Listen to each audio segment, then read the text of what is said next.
네, 오늘은 나는 고발한다의 학습활동 부분 나가도록 할게요. 페이지로는 128쪽입니다. 네, 다 폈을 거라 생각을 하고 한번 문제를 읽고 같이 정리해 보도록 할게요. 1번에 글쓴이의 생각과 글쓴이가 언급한 인물들을 중심으로 해서 이 글의 내용을 정리해 보자 했습니다. 1번 내용은 어떤 사건의 흐름 또 그런 인물들을 파악하는 그런 내용일 텐데 1번 문제를 먼저 보면 네 가지의 어떤 표의 요소가 나와 있어. 기소장의 내용, 장교들로만 구성된 증인의 구성, 명세서의 필적 감정, 그다음에 비공개 기밀 서류. 이 증거들이 나왔던 게 뭐는가요? 드레피스가 유죄를 받았다는 것에 대해서 이것이 부당하다라고 판단한 글쓴이 어떤 근거였습니다. 이거를 조금 자세히 한번 살펴볼게요. 첫 번째로 기소장의 내용은 굉장히 터무니없고 황당한 주장이었다라고 얘기를 하지, 그 본문에서 그런 내용이 있어. 뭐, 고향을 방문했다는 것 유죄, 마음을 동요했다는 것 유죄, 동요하지 않았다는 것 유죄. 이러면서 그 내용 자체가 14가지 항목이 있었는데, 다 감정적으로 쓴 내용들처럼 물증이라 할 수 있는 것들이 아무것도 없었죠. 그 중에 하나 또 그나마 볼만한 것이 이제 명세서라는 증거가 있었는데, 그 명세서가 누가 썼냐라는 거를 필적을 감점을 해봤더니 그 필적 전문가들 사이에서도 의견이 불일치했다라고 하죠. 필적 전문가들 사이에서도 의견이 불일치하였다라고 합니다. 그 중에 또 고베르 씨는 다른 결론을 내렸지. 군의 의대대로 결론을 내리지 않아서 험한 대우를 받았다고 한 것을 보면은 이게 뭔가 배후가 있는 것이다. 압박이 있었을 것이다. 라고 생각을 하게 됐죠. 그 다음에 장교들의 증인으로 모두 구성이 되었는데 그들이 모두 어디 소속이었냐면 국방부 소속이었죠. 이 문제를 제기한 국방부의 소속이었다라는 겁니다. 그러면 자기네 집안에서 다 증인을 찾아서 내놓은 격이니까 어떻게든 공정한 증인들로 구성됐다라고 보기는 좀 어렵죠. 또 그들이 또 장교들이기 때문에 상관의 그 명령에는 모두 복종해야 하는 위치에 있었습니다. 그래서 드레피스 한 사람보다는 참모본부에 유리하게 증언했을 것이다 라고 얘기할 수 있겠죠. 이러한 이유들 때문에 재판에서 이기지 못할 것 같다고 생각했는지 갑자기 비공개 기밀 서류가 나왔어요. 기밀이라는 거는 굉장히 중요한 문서, 국가 문서 이런 취급으로 좀 분류가 되는 건데 이 비공개 기밀 서류는 뭐 여자들 이름으로 오갔다거나 혹은 뭐 이니셜 D로만 표시된 사람이 등장한다거나 전혀 관련성 없는 어떤 기밀 서류답지 못한 그런 내용들로 이루어져 있었는데 심지어 이거를 비공개로 처리했다라는 거죠. 왜냐면 이것이 실체를 확인할 수 없는 거짓된 내용이 자료였기 때문이다 라고 생각을 하는 거죠. 누군가에게 이제 보여줘서 누가 봐도 이걸 명확한 증거다 라고 볼 수 없을 만한 증거였기 때문에 거짓된 내용의 자료였기 때문에 이렇게 비공개의 기밀 서류를 만들었는데 이건 역시 어, 드레피스가 유죄가 아님을 밝히는 유죄가 부당함을 밝히는 그런 근거라고 정리해 볼 수 있습니다. 네, 다음 문제 넘어가도 되겠죠? 다음 문제는요, 중요 인물들의 행적을 정리한 거예요. 먼저 뒷파티 드클랑 소령은, 이 사람 나쁜 사람이죠. 증거를 날조해서 죄 없는 드레피스를 기소했습니다. 그다음 피카르 중령, 이 사람은 착한 사람. 실제로 뭐 착했는지 나빴는지는 모르겠는데, 진실을 파악하려는 노력을 했어. 그리고 그걸 지키려고 끝까지 주장을 했지. 그런 걸로 봐서는 선한 인물임은 맞는 것 같아요. 이 사람이 후임으로 들어와서 어쩌다 보니 자기 일을 열심히 하다 보니 에스테라즈의 죄상을 파악하게 되었어요. 그래서 그 내용을 상관에게 보고했고 그런데 오히려 국외인 티니지로 전출을 당하죠. 불이한 어떤 처분을 당하게 돼요. 그 피카르 중령이 계속해서 보고 단계를 거쳐서 이제 최고층에 해당하는 비호 장군에게까지 이 문서가 갔는데요. 가장 큰 힘을 갖고 있는 이 비호가 제대로 일을 처리했다면, 진실을 밝혔다면 참 좋겠지만, 그는 어떻게 했나요? 에스테라지 사건의 진상을 밝힌다면, 3년 전에 벌였던 이 드레피스 사건의 무죄를 입증해야 돼요. 그럼 또 국방부가 잘못했다라는 걸 인정해야 되고 또 그 국민 정서에 이게 맞지 않을 거다라는 생각을 했죠. 그래서 오히려 진실을 은폐하고 맙니다. 진실을 밝히지 않게 되죠. 네, 이러한 점들이 주요 행적으로 정리할 수 있겠네요. 자, 그 다음 문제를 볼까요? 조금 빠르면 멈췄다가 좀 진행을 하셔도 돼요. 잘 쓰시고, 먼저 쓰시고, 제가 말하는 것보다는 여러분이 적는 게 훨씬 더 시간이 오래 걸리니까 영상을 잠시 멈췄다가 보셔도 상관없습니다. 저도 잠시 멈춰 있을게요. 네. 큰 2번 문제 한번 보자. 다음 내용을 참고하여 드레피스 사건 당시의 사회문화적 상황을 파악해보자 했습니다. 저는 항상 말을 하는데 이런 보기를 주는 문제는 문제를 풀면서 보기를 통해서 좀 본문을 잘 이해해보자 라는 취지가 더 강해요. 이거를 가지고 뭔가 새로운 어떤 이론을 끌어내는 거는 사실은 뭐 수능에서라면 가능하겠지만 우리 이렇게 내부에서 보는 시험에서는, 학교 시험에서는 사실 이 지문 안의 내용을 좀 공부해보자 라는 의미가 더 강한 것 같습니다. 첫 번째 땡을 읽어보자면 독일과의 전쟁에서 패배한 직후 알자스로렌 지방을 뺏겼어. 그 알자스로렌에서 태어났다라고 얘기를 하죠. 그 드레피스가 여기 나와 있진 않는데 영상에 보면 그런 내용이 납니다. 그게 고향이었어 또 심지어. 근데 이 분쟁지를 빼앗긴 프랑스에서는 나폴레옹 시절의 영광을 염원하는 애국주의의 광풍. 여기도 애국주의 표현을 광풍이라고 표현하잖아. 미친 바람. 그러니까 이 애국주의가 긍정적인 느낌이 아니라는 거예요. 맹목적인 어떤 지지라고 볼 수가 있죠. 굉장히 자기네 나라가 세계 패권을 장악한 거라고 생각을 했는데 독일과의 싸움에서 무참히 져버리고 말았어. 그러다 보니 음, 어? 근데 맹목적으로 임을 알 수가 있죠. 이런 광풍이 불었다라는 표현을 통해서 사람들이 국가나 권위, 군대의 권위가 사실은 옳고 그름을 판단해야 되는 몫인 건데 그들도 인간이기 때문에 당연히 옳고 그름을 판단해야 되는데 그런 것보다는 무조건적으로 따르는 맹목적으로 지지하게 된 상황임을 보여주고 있습니다. 게다가 또 악재가 있었어요. 이 사람이 유대인이 아니었으면 오히려 이런 일이 안 일어났을 것 같은데 유대인이었어. 근데 전반적으로 유대인의 그 감정이 좋지 않았다고 하지. 이게 대금업이라는 게 뭐냐면 돈 빌려주고 나서요. 그 이자 받는 거잖아. 사실은 이렇게 바람직한 방법이라고 또 하기는 뭐하는데 돈이 없어서 돈을 빌렸는데 뭐 사업이 망했어. 잘 안 됐어. 그럼 돈을 못 갚게 되잖아. 그러면은 더 어려워진 상황, 이전보다 더 어려워진 상황인데 또 그 돈을 갚아야 하니까 굉장히 빈곤층으로 빠지게 될 확률이 많죠. 여러분, 돈은 안 빌리는 게 좋습니다. 뭐 나중에 커서 또 빌릴 일이 생길 수도 있는데, 저는 개인적으로 안 벌고 안 빌리자, 뭐 이런 거 있어요. 물론 사업을 하는 사람들은 꼭 돈을 빌려야 된다고는 하는데, 저는 너무 소시민이라 그런 걸 해본 적은 없는데, 하여튼, 대금업이 그렇게 좋은 건 아니지만, 그래서인지 프랑스 국민들에게 감정이 좋지 않아서요. 반유대주의가 형성되어 있는 상황이었어요. 이러한 어떤 반유대주의가 또 하나 잠깐 잡자면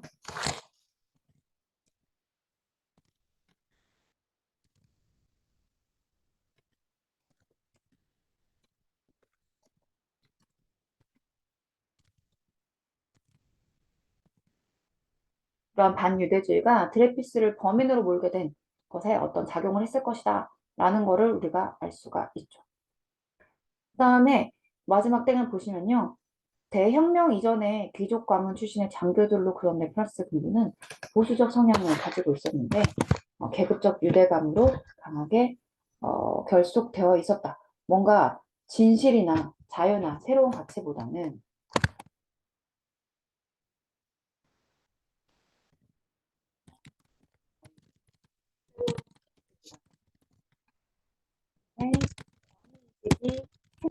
것이다. 일 것임을 우리가 추측해 볼 수 있겠습니다. 자, 그러면 많은 사람이 드레피스에게 유죄 판결을 내린 군사법정을 지지한 이유를 추론해 보자고. 추론할 것도 없이 다 나와 있는데요.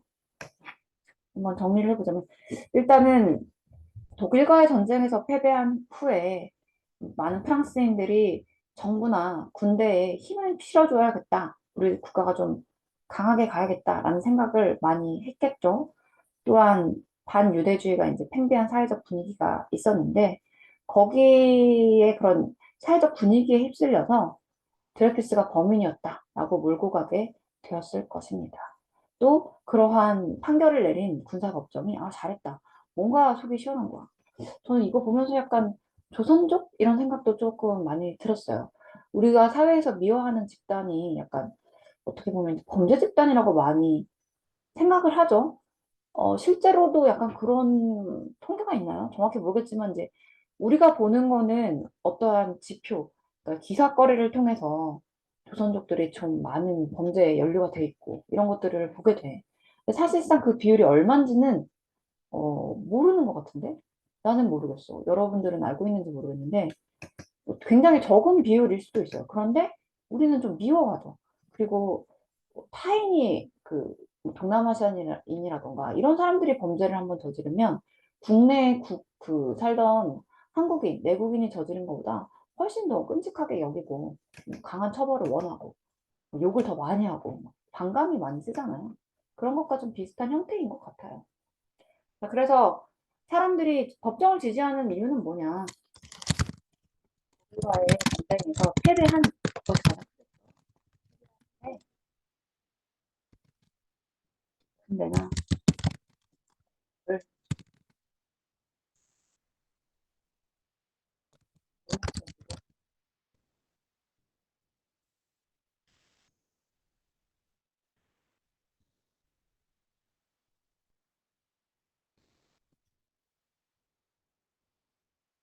또한 네, 군대나 정부를 맹목적으로 지지하게 된 흐름이 있었고요. 또한 반유대주의가 했으므로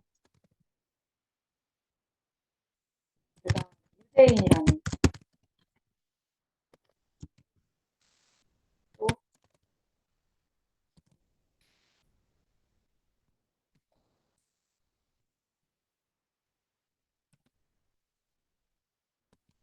되게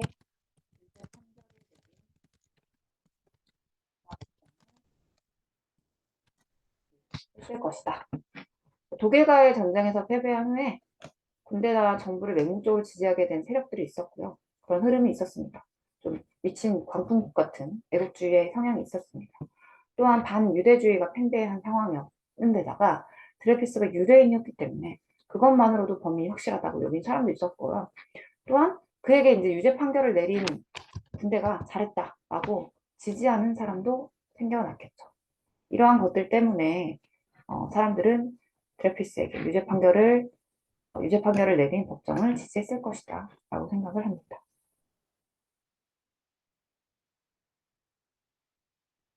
네, 넘어갈게요. 3번. 2번. 프랑스 군부가 드레피스의 재판이 잘못되었음을 알고도 이를 되돌리지 않는 이유는 무엇일까요? 만약에 드레피스의 재판이 잘못됐다라고 얘기하면 일단 진짜 좀 창피한 일이고요. 권위를 많이 떨어뜨리는 일이죠. 다음 재판에 대해서도 그럼 사람들이 의심하기 시작할 거 아니에요. 이거 제대로 된 재판 맞아? 그래서 한번 그 권위가 무너지면 그 세우기가 되게 실추된 권위를 세우기가 어렵다는 생각을 했을 것 같아요. 그러면서 자기들의 자리 또한 이제 조금 두려웠겠죠. 자기들의 자리를 지키는 문제에 있어서도 그것이 연관되어 있을 거라고 생각을 해요. 그때 법정에 잘못 판결을 내렸던 관련 인물들이 모두 처벌을 받게 될 거잖아. 이런 것들이 걱정이 되기 때문에 밝힐 수가 없었겠죠. 자, 재판이 뭐 하면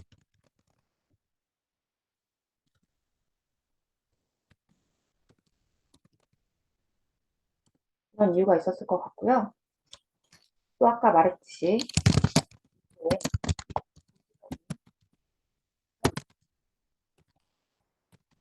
정의의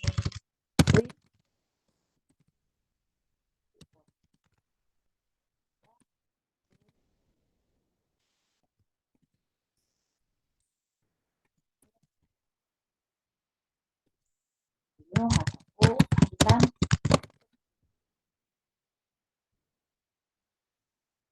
여러분도 다 알고 있는 내용인데 좀 문장으로 정리하자면 좀 어려워. 그치? 그래서 이렇게 정리된 내용대로 뭐 보면 또, 아, 맞아. 나도 이렇게 말하려고 했는데. 이런 생각이 좀 나죠? 그래서 첫 번째로는 재판이 잘못했다. 그렇게 해버리면 이미 했던 것에 대한 걸 번복하게 되니까 입지가 약해진다라고 판단을 했을 거고요. 그 다음에 더 중요한 가치가 자신들의 권위를 지키는 일, 그다음에 기득권 세력을 유지하는 일이었다라는 거죠. 진실이나 정의 이런 것보다는.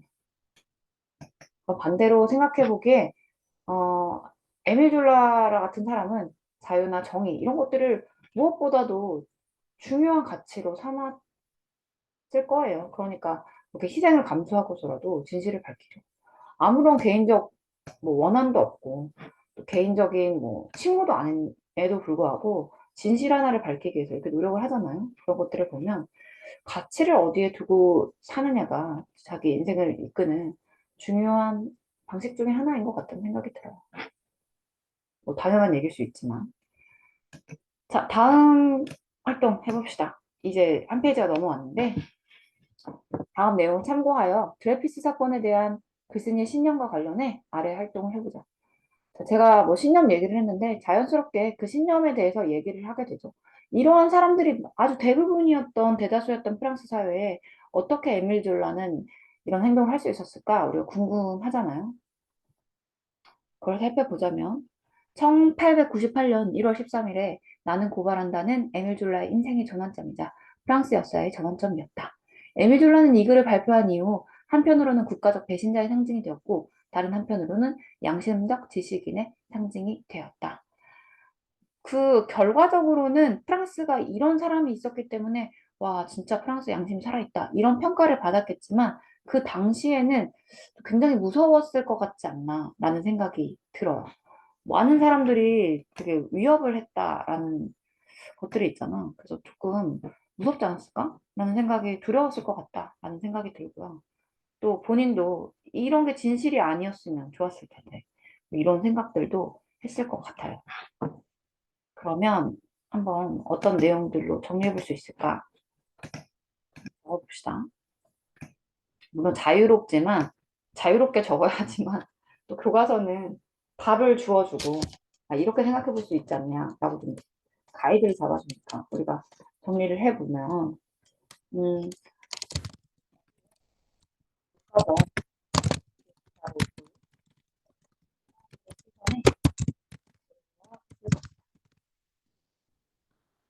비슷한 것 같은데요. 무서워했을 것 같다라는 게 괴로워했을 것 같다. 많은 사람들이 그렇게 생각하고 있는데 그걸 아니라고 말해야 되니까 힘들었을 것 같다라는 생각이 들어요. 그러나 왜 이런 일을 했을까? 진실을 밝히는 거지.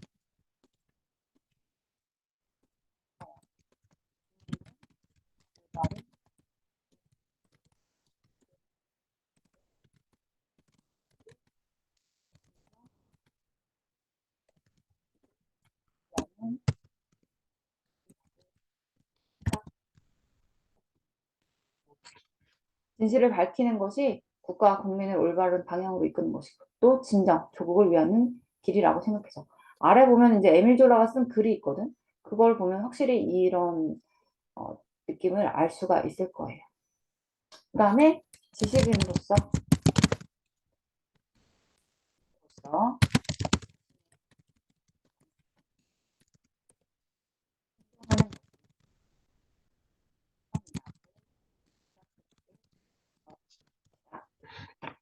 지식인으로서 자신의 양심에 따라 행동하는 것이 최선이다.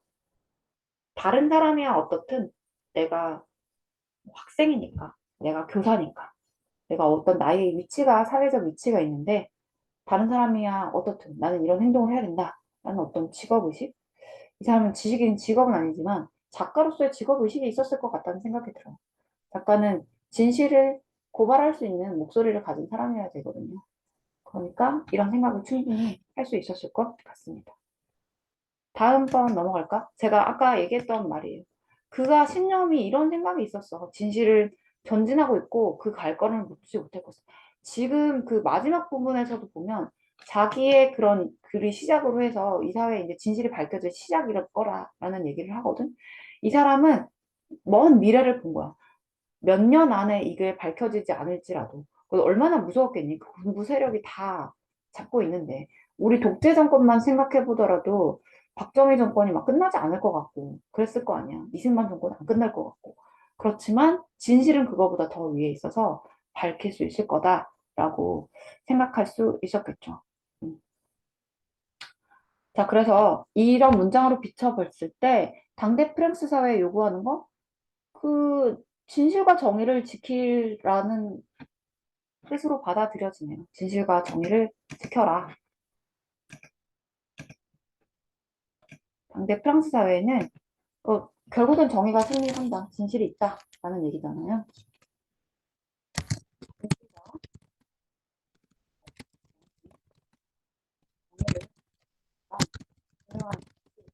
보고 있고요.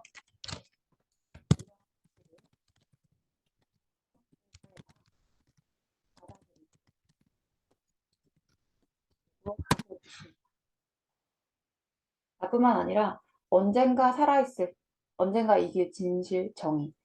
그런 것을 프랑스 사회가 받아들이길 요구하고 있습니다. 근데 제가 말했잖아요. 100년 전에 이미 프랑스 혁명 있었다고. 시민혁명이 있는 나라에서 그런 혁명이 있는 나라에서 정의가 승리한다라는 거에 대해서 한 번은 배웠을 텐데 사람이라는 게 그렇게 쉽게 변하는 인물이 아니에요. 저는 성악설을 믿습니다. 그러다 보니 자기네들이 아무리 그렇게 개혁을 했다 한들 아직도 진실과 정의와 양심을 지키지 못한 사람들이 더 많았던 거죠. 그래서 이런 것들을 여전히 프랑스가 최고의 가치로 받아들이기를 요구하고 있습니다. 자, 마지막 문제가 되겠네. 한번 볼까요? 에밀 졸라는 군 당국의 명예를 훼손한 혐의로 기소되어 1898년 유죄 판결을 받고 영국으로 잠깐 떠나 있는 거죠. 피하기 위해서 외국으로 갔다가 다시 다음 해에 이듬해 다음 해에 귀국을 합니다.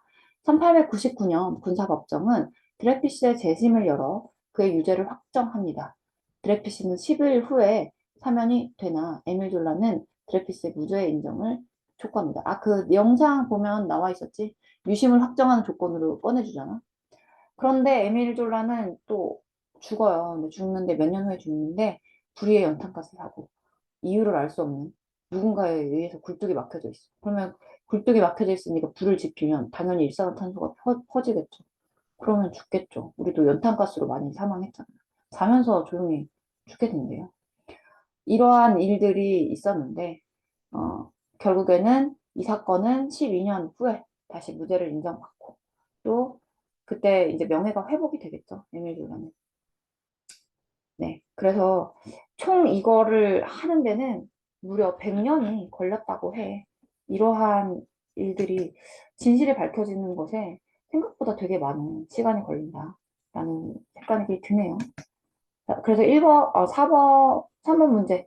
모든 별로 토의를 하라고 하는데 지금 저희가 토의가 아니라 그냥 그렇다라고 생각을 하게 될 것 같고, 우리 모두 그렇다라고 느끼고 있고, 우리나라 역사에도 이런 비슷한 사건이 있었어요.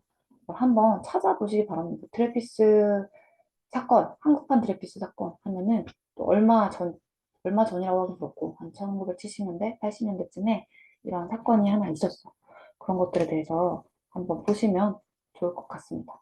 일단은 본문의 내용 가지고 학습 활동을 정리했는데, 네, 필기 부분을 잘 정리해 주시고요. 필요한 거는 제가 추가적으로 더 보충하도록 하겠습니다. 오늘은 여기까지만 할게요. 아, 아니, 오늘은 여기까지만 하면 안 되고, 제 영상은 여기까지 하도록 하겠습니다. 어떻게 끊지?